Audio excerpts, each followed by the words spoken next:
ಸ್ಥಳಕ್ಕೆ ನಡೆದೆ. ಮೂಢ ಭಕ್ತಿಯಿಂದ ನಾನು ದಾನೇಶ್ವರರ ಧ್ಯಾನ ಮಾಡಿ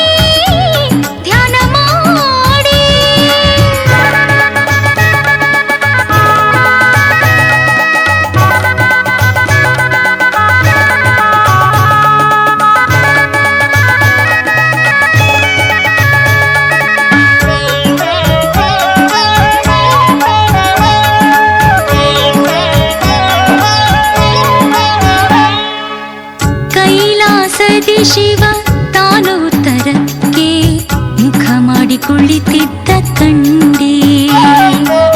ದಾನೇಶ್ವರರ ಚಿಂತೆ ಮಾಡಿ ವೈರಿಗಳ ನಿಂದೆ ಕೇಳಿ ನನ್ನ ಮನ ಬಹಳ ಘಾಸಿಯಾಯಿತು. ನನ್ನ ಮನ ಶಿವನ ಮುಂದೆ ಬಿದ್ದು ಹೊರಳಾಡಿತು. ನನ್ನ ಮನ ಶಿವನ ಮುಂದೆ ಬಿದ್ದು ಹೊರಳಾಡಿತು.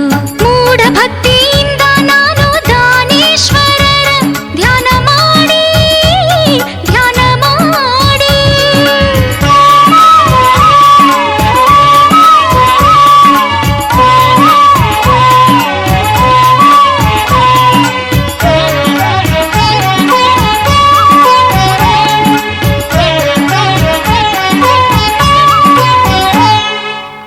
ನನ್ನ ಕಂಡ ಶಿವ ಸಿಂಹಾಸನಗೆ ಎದ್ದು ನಿಂತಾರು. ಎದ್ದು ನಿಂತ ಶಿವನನ್ನು ಆಶ್ಚರ್ಯದಿ ಕಂಡೆ ನಾನು. ಶಿವನ ಕಾಲಿನಿಂದ